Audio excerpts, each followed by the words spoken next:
Africa Content TV.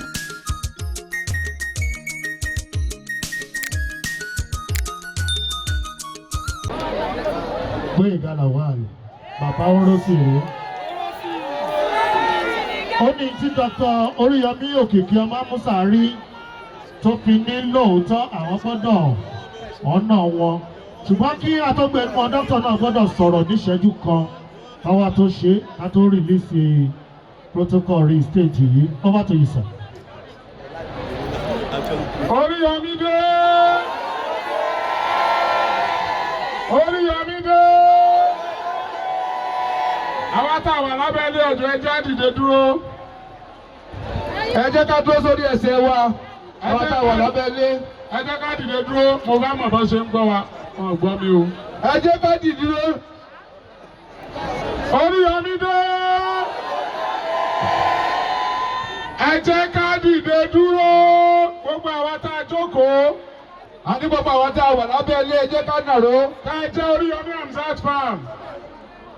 Àwọn Oriyomi Hamzat farm táwọn àmì ẹ jẹ́ á dìde dúró. Wọ́n ti dìde o. Ẹ mọ́ dìde bí ẹ ti ń rọbí lọ. Látàárọ̀ náà ẹ mọ́ bínú. Àwọn tó lọ káàkiri àwọn ò tí ì jẹ́ ká bẹ̀rẹ̀ tààrà. Ṣùgbọ́n ètò ti bẹ̀rẹ̀ nígbà táwọn bàbá ti sọ̀rọ̀. Oriyomi dé! Ọlọ́run tó fẹ́ yọ wá. Ọlọ́run tó fẹ́ yọ wá. Káwa má bá yọ̀ gẹ̀rẹ̀, parẹ́ sínú ìyọnu kò fún wa lórí Oriyomi. Oriyomi ti dé o. Òdodo ti dé. Oriyomi ti dé o. Òdodo ti dé. Ìwọ sòdodo. Èmi sòdodo. Èmi sòdodo. Ìwọ sòdodo. Kájọ gba láfíà láàyè. Ire lóko lẹ́yìn odi. Ká má hùwà àìtọ́. Ọwọ́ ara wa àti lọ́wọ́ ìjọba. Ká fi ṣọ̀kan sóhun ìjà wa láti kojú alágbára. Oriyomi Hamzat farm. Òdodo dé. Oriyomi ti dé. Òdodo dé. Oriyomi dé. Òdodo dé. Mo kí gbogbo àwa Oriyomi Hamzat farm. Ẹ kú oríire ní. Mo gbọ́ ń tẹ́ ń sọ lẹ́ẹ̀kan pé bó o ní ìbáṣedá tó ká ṣe léyìí ká tó dìbò. Kí wọ́n fi mọ ìtí ń jórí Oriyomi nípínlẹ̀ Ọ̀yọ́ àti Nàìjíríà. Àbí? Ṣùgbọ́n ẹ má wọ́rì kódà afọ́jú rí àdìtì gbọ́. Àwọn tẹ́ rò pé wọ́n mọ̀ yẹn wọ́n mọ̀. Tí ẹnjìnìá Dọ̀tun Sànúsí báyìí dá èèyàn mọ̀, Ọlọ́run dá a mọ̀. Ìṣèyí Mákindé bá fi dá èèyàn mọ̀, Ọlọ́run dá a mọ̀. Bí Tinubu bá fi dá èèyàn mọ̀, Ọlọ́run dá a mọ̀. Oriyomi dé. Mo kí ìyálọ́jà ìpínlẹ̀ Ọ̀yọ́, the first ìyálọ́jà in general in Ọ̀yọ́ state. In the history of Ọ̀yọ́ state, and ìyálọ́jà in general rí. Alájà Sáràtà alias kò ní bàjẹ́ ní ìyálọ́jà in general àkọ́kọ́ ní gbogbo ìpínlẹ̀ Ọ̀yọ́. Ẹ bá mi pàtẹ́wọ́ fún wọn. Àti ní ìyálọ́jà bọ́ àní ìyálọ́jà in general. She is the first ìyálọ́jà in general in Ọ̀yọ́ state. Ọlọ́run kò ní jẹ́ aṣubú o. Mo kí wọn kú kalẹ̀. Mo kí àwọn bàbá lọ́jà wa, àwọn náà wà ń bẹ̀, ẹ̀yin náà kú kalẹ̀. Mo kí ọ̀rẹ́ mi Olè Koko Àwùjọlá, mo kí yín o. Mo kí Amiru Atakwa, mo kí yín. Ọmọlá Travels, mo kí yín o. Al-Malik Abba Peters, mo kí yín o. Alájà Musrafa Alimaru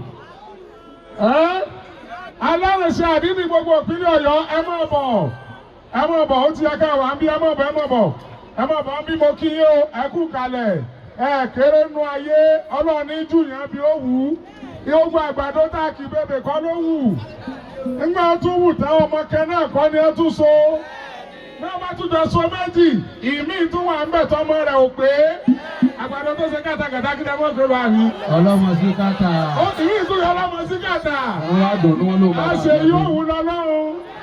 Ó bá ṣe bí àti bí ìyẹn ni àdúgbò yẹn ti dàgbà àti àìjẹ́ nǹkankan ìran mi ìjọba Ìbàdàn àìjòyè àìjẹ́ nǹkankan. Ṣùgbọ́n náà ní tó wọ́n fà wá ṣe nìyí. Oriyomi dé. Ẹ̀yin Oriyomi Hamzat farm. Mo fẹ́ fún yín ní assurance láàrin òní kò gbọ́dọ̀ ju òní sí oṣù mẹ́ta lọ ẹ gba bọ́ọ̀sì yín.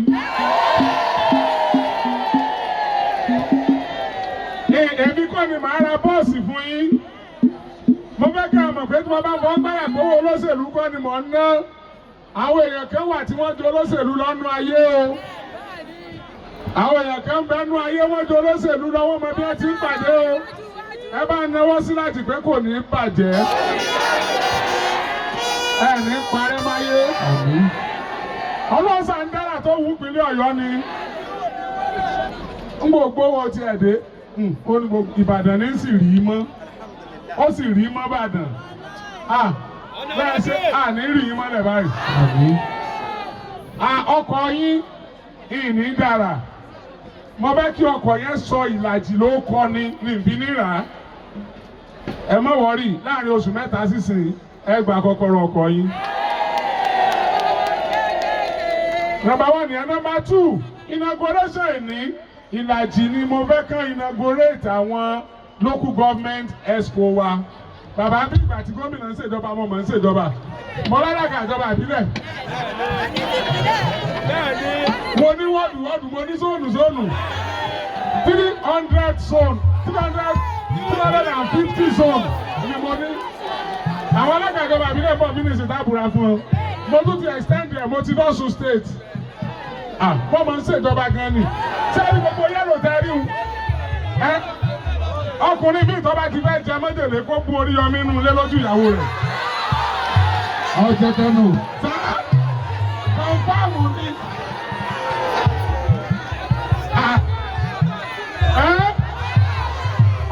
Oriyomi dé. Ọkùnrin kan bú mi lórí Facebook dọ́kan. Ó ti bú mi gan. Nígbà òṣèlú ni mo rò pé kèsè àwọn tí kèsè tiwa anyway. Ó ti bú mi gan nígbà tí màá dá lóhùn. Mo ní anyway kò sí wàhálà o. Tó o bá tó bẹ́ẹ̀ gbogbo ebú tó bú mi tó o bá ti délé bú mi bẹ́ẹ̀ lójú ìyàwó rẹ̀ títí ọ̀bà ní bọ̀. Ntí òbí dáhùn ni pé òótọ́ mọ̀ ni àkúmọ̀ tó gbé fáwọn obìnrin. Oriyomi dé. Mo ti sọ fún yín mo ní tí wọ́n bá rí mi ní kọ́rídọ̀ àwọn alágbára ẹ̀tọ́ yín mo lọ gbà. Ẹ sì gba ẹ̀tọ́ yín. Wọ́n ní jẹ yín máyé. Ìkan nínú yín wá bá mi pé wọ́n fẹ́ gbà yàn ní àwọn tí mo wà mọ́tò TCC omi tuntun transit láàárọ̀ àná ọba níjẹta ọba ní wọ́n fẹ́ gbà yàn olùwò sì mọ̀kọ̀ wà olùsùnmọ̀ lè já tíkẹ́ẹ̀tì bá mú fóònù wọ́n bá pe ọ̀gá wọn ẹ lọ èèyàn kan bọ̀ lọ́dọ̀ yín nìsín ẹgbàá o ó ní ẹjọ́ mọ̀ bọ̀ lọ́la. Ibo débẹ̀ ó ṣe ń débẹ̀ náà ni ọkọ̀ orúkọ mi sí lórí wọ́n bẹ̀rẹ̀ sí ní pẹ́lẹ́ wọn ẹ mọ̀ wọlé o àwọn àti gbẹ̀yìn ti yín nìyẹn o àwọn yòókù rẹ̀ á mọ̀ bá ṣe mọ̀ ṣe àti gbẹ̀yìn nìyẹn o. Oriyomi dé. Tẹ́ ẹ bá ti rí ibi opportunity wa ẹ máa bọ̀. Tẹ́mi bá ti ń kan ilẹ̀kùn yẹn báyìí ìlàjì ó jù pa sí ni ilẹ̀kùn ó sí ni. Ọ̀tán wọ́n fẹ́ jẹ sí ti Ọ̀yọ́ sí. Aláàjì Tọ́mì mo tún fẹ́ tún ọ náà láṣìírí kan báyìí. Èèyàn kan náà tún wá bá mi nínú yín lọ́ba dọ̀bálẹ̀ bá sunkún òun ra ọmọ òun ò rí ṣiṣẹ́ gbèsè ń bẹ lórí ẹ̀. Mo ní wọn náà dúró mo bá gba Aláàjì Tọ́mì mo ní mọ́tò kan mo fi ọ bẹ̀rẹ̀ ṣẹ́ ọjọ́ náà wọ́n fún nọ́mbà tó ń lòdù everyday. Ayé yóò ní bàjẹ́. Wọ́n wá fún mi nọ́mbà gbogbo àwọn tó yẹ di ọlọ́kadà àwọn tó yẹ di mikra àwọn tó yẹ di bọ́ọ̀sì pé any one of them tí kankan bá ti ṣẹlẹ̀ kí n pè wọ́n direct. A sì ń pè wọ́n dá wa lóhùn. A dúpẹ́ o. Àní gbowó lọ yín ti yín lónìí. Hello, wọ́n sọ fún ó lè máa bínú lẹ́ẹ̀ma gbowó lọ. Ẹ má jà gbowó lọ wọn. Ó lè máa Ẹ má bínú. bí wọ́n lè rí yín ṣùgbọ́n wọ́n ní kéde nítorí ìsìn wọ́n sọ pé ẹ̀rọ iye tí wọ́n ní fún ni ó ti yá méèkì owó ó ti kówó wọ́n lè wọ́n á rí ẹ̀yìn EFCC ti ẹ̀kọ́ ẹnu àwọn èèyàn ní. Bẹ́ẹ̀ni kó tiẹ̀ fún mi kí n kọ̀rọ̀. Ẹ má wọrí níta ẹ̀ ń ṣe pẹ̀lú wa ní kẹ́ ẹ tẹ̀síwájú kẹ́ ẹ máa ṣe Ọlọ́run ní jẹ́ ṣubú. Yes ṣé wàá rí bàbá. bàbá yìí a fẹ́ fún wọn láwọ́ọ̀dù. Ṣé Gboyega wà pẹ̀lú bó ṣe ń ṣe pẹ̀lú Oriyomi ọ̀tọ̀ sí àbí ọ̀tọ̀ sí? Ọ̀tọ̀ sí bàjẹ́. Bàbá mi, mo mọ àwọn ọ̀gá lẹ́nu iṣẹ́ ìtọ́jẹ́ pé tí mo bá rí wọn tí wọ́n ń bọ̀ báyìí máa lọ báyìí. Kò sí tí wọ́n ó ṣe fún mi ṣùgbọ́n mo mọ̀ pé wọ́n nífẹ̀ẹ́ mi. Ó sì hàn. Ṣé ẹ rí bàbá yìí wọ̀ wá nífẹ̀ẹ́ mi lójú mi? Ó ti ń ṣe dáadáa púpọ̀ jù. Ó ní pìrìsẹ́ńtà àgbà nílẹ̀ Ìbàdàn tí máa fẹ́ kọ́ ọmọ kékeré ọ̀gá nọ́mbà 1 ni. Níwájú àti lẹ́yìn, ẹ̀rọ tí ìgbà tó kó lọ́jọ́ náà ń ṣí àgídìgbò. Ẹ wà ń bẹ̀. Lórúkọ Oriyomi Hamzat farm, bàbá mi wà bá mi gbé àwọ̀dù fún yín. Ṣé wàá rí obìnrin yìí? Èèyàn ńlá ni o. Ó ń dín pẹ̀lú mi ti ẹ̀ ni. Ó ní ó ń sọ lónìí. Ó ní ọ̀nà àbíkó Oriyomi ọ̀nà ìkìlẹ̀. Ọwọ́ aké ìkànnì ẹ̀yìn ojú mi, ọmọ mi ó ní wá ìmọ̀ ìgbésẹ̀ fún ọ. Oriyomi ọ̀nà ìkìlẹ̀ ṣùgbọ́n èmi láìkì ẹ̀. Àgídìgbò ní sì máa lò. Ìsìn ní fi lọ́rùn lẹ̀ tí ì láìkì mi. Ẹ̀sìnà mo ti láìkì yín. Ọkọ o. So àwọn náà ọmọ wà bí wá fún wa lówó tí ẹni wọ́n mọ̀ wá pé ìdá ẹ̀ ṣeun ń sì dá sí làwọn bá wá. Àwọ̀dù yìí bàbá yìí ẹni tí ó wá kọ́ṣẹ́ lọ́dọ̀ rẹ̀ direct ó sì kọ́ṣẹ́ lọ́dọ̀ rẹ̀ lórí rédíò. Mo fẹ́ kẹ́ bá mi gbé àwọ̀dù yẹn fún wọn kí alárànṣe àdínní gbogbo ìpínlẹ̀ Ọ̀yọ́ káwọn náà wá bá wa sọ̀rọ̀.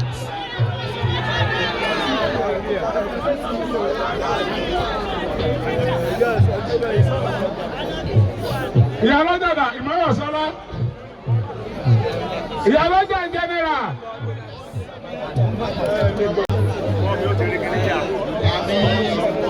Ẹ jẹ́ ká fún wọn láàyè ẹ̀sùn sẹ́yìn dáadáa. Ẹ jẹ́ sà.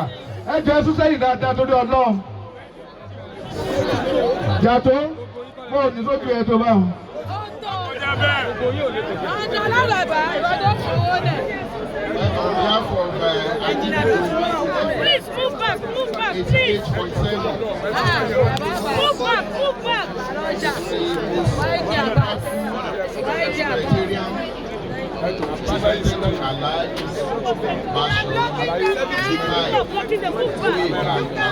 Father of broadcasters in Oyo State. Àtẹ̀wé iná. In appreciation of your impact and goodwill towards all the broadcast media, the society at large, especially Agboyega 88.7 giving this date 24th September 2023, signed by Dr. Àtẹ̀wé iná. Alhaji Gboyega lawal ni wọ́n ń gba àmì ẹ̀yẹ lọ́wọ́lọ́wọ́ báyìí. Well-deserved award láti 88.7 FM àdìbì Ghana, of course, from the doctor Oriyomi Òkìkí ọmọ Amusa. Bàbá ara rẹ̀ lẹ́bi ló sà. Àwọn náà tiẹ̀ ní ìgbọ̀kan láti sọ ní ìṣẹ́jú kan sí méjì. Alhaji Gboyega lawal. Àwọ́dù tó gbà lónìí kò ní gbọmọ lọ́rọ̀ o. Kò ní fi gbàyàwó lọ́rọ̀ o. Oriyomi o. Gbogbo ẹ̀yin tí ẹ láǹfààní láti wà níbí lẹ́nu. Ẹ jẹ́ kí Oriyomi máa bọ̀ lẹ́gbẹ̀ẹ́ mi. Ẹ̀rín ìdùnnú ń gbà mí nígbà ọ̀dàkọ̀ kejì. Eléyìí pọ̀. Ìṣẹ́jú mẹ́ta ni màá fi sọ̀rọ̀. Bí wàá tẹ̀ bá ṣe advert. Ọ̀dà mo fọ́ méjì sí. Ẹ jọ bàbá tó wà níbí yìí.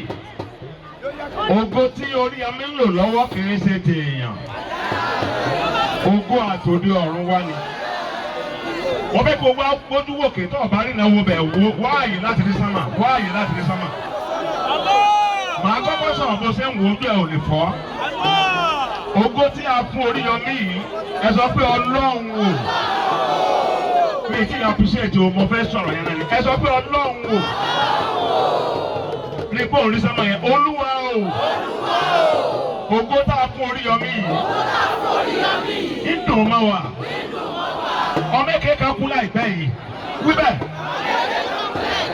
Mohbad ní ń jẹ́ àsìkò tí ògo rẹ̀ bú yányá ńlá ká kàlẹ́ndà rẹ̀ ńlẹ̀ ó dùn gbogbo Nàìjíríà o ó dùn èmi pàápàá ṣùgbọ́n kò sí ní tá a ṣe sí ọmọ yẹn ò ní kú bẹ́ẹ̀ o ẹ wá wò ó wá sọ fún Ọlọ́run ògo Toríyọmí yìí kò ní wú ọ̀kùn lóye ìwọ tó bá fẹ́ kó tẹ̀sí ẹ̀ náà nú ayé ẹ wá ké aláwọ̀ àgbáyé ẹ̀ẹ̀méje ó yá ó yá ó yá o.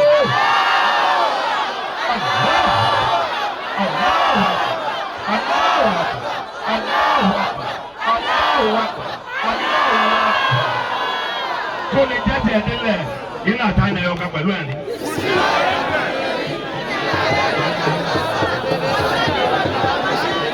Thank you. Irú àwọ̀dù ilé mi ò parí. Ó wúwo lọ́wọ́, ó kilẹ̀ nílà ọwọ́, ó kilẹ̀ lára mi. Ọmọ ara mi wárìrì, ó mú mi rántí àná. Ọmọ mi rántí òní, ó tún mú mi rántí ọ̀la. Ẹ wò ó, bẹ́ẹ̀ bá lẹ́ni tí ń bọ̀ ní kékeré, ẹ má dì wọ́n lọ́nà torí ọjọ́ òní ni. Ẹ jẹ́ nǹkan nìyí. Ẹ má ti kọ́, ẹ má ti kọ́, ẹ má ti kọ́. Oríyọmí dé. Bàtà fẹ́ fún bàbá ní award. Nǹkan kan wá pẹ̀lú ẹ̀. Nítorí wá pẹ̀lú ẹ̀ nípa ọlọ́wọ́ jẹ́ mi bàbá ogun. Títí tí bàbá ó fi darúgbó tí wọ́n fi sílẹ̀ bóra. Wọ́n ti wà ń pèrò olúwa, á máa san sálárì fún wọn. Sálárì tá a sì máa san fún wọn yóò ní í ṣe pẹ̀lú bí bàbá ṣe ń yí ṣùgbọ́n a bẹ̀rẹ̀ pẹ̀lú 100,000 naira.